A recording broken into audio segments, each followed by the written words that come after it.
हरे कृष्णा। इस मर्त्य संसार की अनित्यता को हम सब जानते हैं, लेकिन आश्चर्य की बात है कि फिर भी हम इससे आसक्त होते हैं। हमारे अनेक प्राचीन ग्रंथों, वेदों, पुराणों और उपनिषदों में बार बार इस बात की महत्ता को स्वीकार किया जाता है कि ये भौतिक संसार कष्टमय है, अस्थायी है, क्षणभंगुर है। लेकिन आश्चर्य की बात है कि हम फिर भी बार बार इस जन्म मृत्यु के चक्र में घूमते हुए इसी भौतिक संसार में लौट कर आते हैं। क्या इससे मुक्ति का कोई उपाय है? और आखिर कब तक जन्म और मृत्यु रूपी इस विषमय चक्र में हम घूमते रहेंगे? क्या इसका कोई अंत है? जी हाँ, अंत है, और उसका सिर्फ एक ही द्वार है जिसके माध्यम से आप इस चक्र से बाहर निकल सकते हैं। और वो द्वार है परम भगवान श्री हरि की शुद्ध प्रेमामय भक्ति। भगवान श्री कृष्ण की भक्ति के द्वारा हम इस जन्म और मृत्यु रूपी संसार सागर से सदा सदा के लिए मुक्त हो सकते हैं।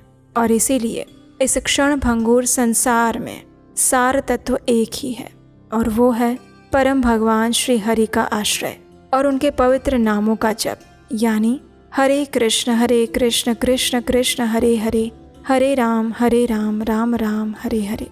प्रत्येक क्षण प्रतिदिन इस मंत्र का जप करना, स्मरण करना और चिंतन करना, यही एकमात्र ऐसी रज्जू है जो हमें इस भौतिक संसार से बाहर निकालकर परम उच्च आध्यात्मिक स्थान में नित्य रूप में स्थापित कर सकती है। इसी विचार के साथ चलिए आज की अश्विन मास कथा आरंभ करते हैं। इस कथा श्रृंखला में इस समय हम गरुड़ पुराण से भगवान श्री कृष्ण की वाणी में ऐसी दिव्य जानकारियां प्राप्त कर रहे हैं जिसके विषय में शायद हमने कभी नहीं सोचा था और ना ही सुना होगा। तो आइए आज की अश्विन मास व्रत कथा का आरंभ करते हैं और चलते हैं इसी कथा श्रृंखला की आगे की कड़ी में। भगवान श्री कृष्ण ने कहा, हे गरुड़, पति की मृत्यु होने पर जब तक एक पत्नी अपने आप को चिता की भेंट में नहीं चढ़ा देती है, तब तक वो स्त्री के शरीर से मुक्त नहीं हो सकती। जो स्त्री अपने पति के साथ सती हो जाती है, वो पितृकुल, मातृकुल और पतिकुल, इन तीनों कुलों को पवित्र कर देती है। जो स्त्री पति के दुख में दुखी, सुख में सुखी, विदेश गमन में मलिन वसना, कृशकाय और मृत्यु होने पर चिता में उसी के साथ जलकर मृत्यु को प्राप्त करती है, उसी स्त्री को पतिव्रता मानना चाहिए। पतिव्रत धर्म का पालन करने वाली स्त्री पति की मृत्यु हो जाने पर अलग से चिता में समारूढ़ होकर परलोक गमन के योग्य नहीं होती। क्षत्रिय आदि सभी सवर्णा स्त्रियों को अपने पति के साथ ही चिता में आरोहण करना चाहिए और परलोक का सुख प्राप्त करना चाहिए। ब्राह्मण वर्ण की स्त्री से लेकर चांडाल वर्ण की स्त्री के लिए पति के साथ चिता में जलकर सती होने का विधान एक समान है। पति की मृत्यु के समय जो स्त्रियां गर्भ से रहित हैं और जिनके छोटे छोटे बच्चे नहीं हैं, उन सभी को इस सती धर्म का पालन करना चाहिए। हे पक्षिन, मनुष्य के दाह संस्कार की जो विधि है उसको सामान्य रूप से मैंने तुम्हें सुना दिया। अब तुम और क्या सुनना चाहते हो?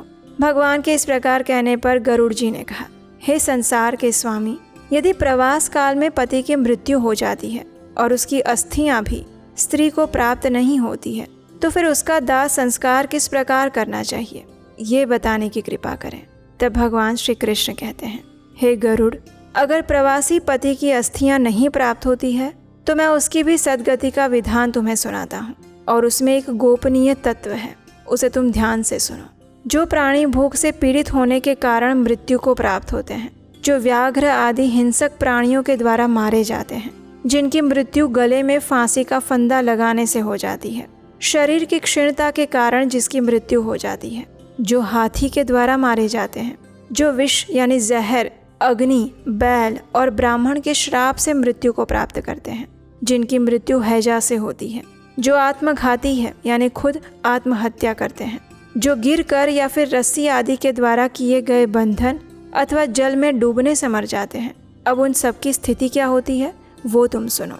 जो सर्प, व्याघ्र, श्रृंगधारी पशु, उपसर्ग यानी चेचक, पत्थर, जल, ब्राह्मण, जंगली हिंसक पशु, वृक्षपात और विद्युतपात से और लोहे से, पर्वत पर से गिरने से या दीवार के गिरने से, पहाड़ के खड़े कगार से, खाट या मध्य कक्ष में मृत्यु को प्राप्त होते हैं, ऋतुमती, चांडाली, शूद्रा और धोबिन आदि त्याज्य स्त्रियों का संसर्ग, शारीरिक स्पर्श या अधरों का पान करते हुए जो लोग मृत्यु को प्राप्त होते हैं, जो शस्त्र आघात से मरते हैं, जो विषैले कुत्ते के मुख का स्पर्श करने से मृत्यु हो जाती है, जिन लोगों की विधि विहीन रूप में मृत्यु हो जाती है, यानी कि अकस्मात किसी ऐसी स्थिति में मरण हो रहा है जब मरणासन्न व्यक्ति के लिए शास्त्रोक्त विधियां संपन्न नहीं हो पाती, तो ऐसा मरण विधि विहीन मरण माना जाता है और इन सभी मरण को दुर्मरण समझना चाहिए। उसी पाप से नरकों को भोग कर वे पुनः प्रेत तत्व को प्राप्त करते हैं। ऐसे व्यक्ति का अग्निदाह, उदक क्रिया और मरण निमित्त अन्य कृत्य और औध्वदैहिक कर्म नहीं करना चाहिए। इस प्रकार से अपमृत्यु होने पर पिंडदान का कर्म भी वर्जित है। अगर प्रमादवश कोई पिंडदान करता है तो वो उसे प्राप्त नहीं होता और अंतरिक्ष में विनष्ट हो जाता है। इसलिए लोकगर्हा से डरकर उसके शुभेच्छु पुत्र और पौत्र सगोत्री जनों को मृतक के लिए नारायण बलि करनी चाहिए। ऐसा करने पर ही उन्हें शुचिता प्राप्त होती है, अन्यथा नहीं। और ये यमराज का वचन है। नारायण बलि किए जाने पर और्ध्वदैहिक कर्म की योग्यता आ जाती है। इसलिए जिस जिस व्यक्ति का ऐसा दुर्मरण हुआ है या उसकी अपमृत्यु हुई है, उनके लिए नारायण बलि करना आवश्यक हो जाता है। अपमृत्यु होने पर ऐसे प्राणी का शुद्धिकरण इसी कर्म यानी कि नारायण बलि से ही संभव हो पाता है, अन्यथा नहीं। और उसके बाद श्राद्ध इत्यादि कर्म किए जा सकते हैं। नारायण बलि सम्यक रूप से तीर्थ में करनी चाहिए। ब्राह्मणों के द्वारा भगवान कृष्ण के समक्ष नारायण बलि कराने से मनुष्य पवित्र हो जाता है। पुराण वेद के ज्ञाता ब्राह्मण सबसे पहले तर्पण करें। सभी प्रकार की औषधियों को और अक्षत को जल में मिलाकर पुरुष सूक्त या वैष्णव सूक्त का उच्चारण करते हुए विष्णु के उद्देश्य से संपन्न करना चाहिए। उसके बाद दक्षिणाभिमुख होकर उस मरे हुए प्रेत और भगवान विष्णु का इस प्रकार स्मरण करें। अनादि निधनो देवः शंख चक्र गदाधरः अक्षयः पुंडरीकाक्ष प्रेत मोक्ष प्रदो भव। हे देव, आप अनादि, अजर और अमर हैं। हे देव, आप शंख, चक्र और गदा से सुशोभित हैं। आप कभी न विनष्ट होने वाले परमात्मा हैं। हे पुंडरीकाक्ष, आप इस प्रेत को मोक्ष प्रदान करने की कृपा करें। इस प्रकार मंत्र जाप करने के बाद वितराग, विमत्सर, जितेंद्रिय, शुचिष्मान और धर्म तत्पर होकर उसी स्थान पर भक्ति पूर्वक एकादश श्राद्ध करें। उसके बाद वो सावधान मन से विधिवत जल, अक्षत, यव, गेहूं और कंगनी का दान दें।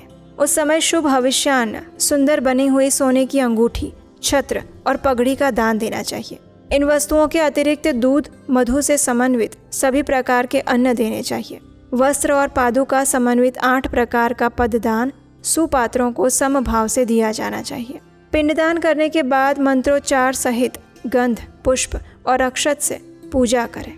उसके बाद ब्राह्मणों को सम्मान सहित दान दें। शंख, खड्ग अथवा ताम्र पात्र में पृथक पृथक तर्पण करना चाहिए। उसके बाद ध्यान धारणा से संयुक्त होकर दोनों घुटनों के बल पृथ्वी पर अवस्थित होकर बैठकर मंत्रोच्चार पूर्वक उद्दिष्ट देवों के लिए पृथक पृथक अर्घ्य प्रदान करें। पंचरत्न से युक्त पृथक पृथक 5 कुंभों में ब्रह्मा, विष्णु, रुद्र, यम और प्रेत, इन 5 को स्थापित करना चाहिए। इसके अतिरिक्त वस्त्र, यज्ञोपवीत, मूंग और पददान पृथक पृथक स्थापित करें। यथाविधि उन देवों के लिए 5 श्राद्ध करना चाहिए। शंख या ताम्र पात्र न मिलने पर मृण्मय पात्र में सर्व औषधि से युक्त तिलोदक लेकर प्रत्येक पिंड पर अलग अलग जल धारा देनी चाहिए।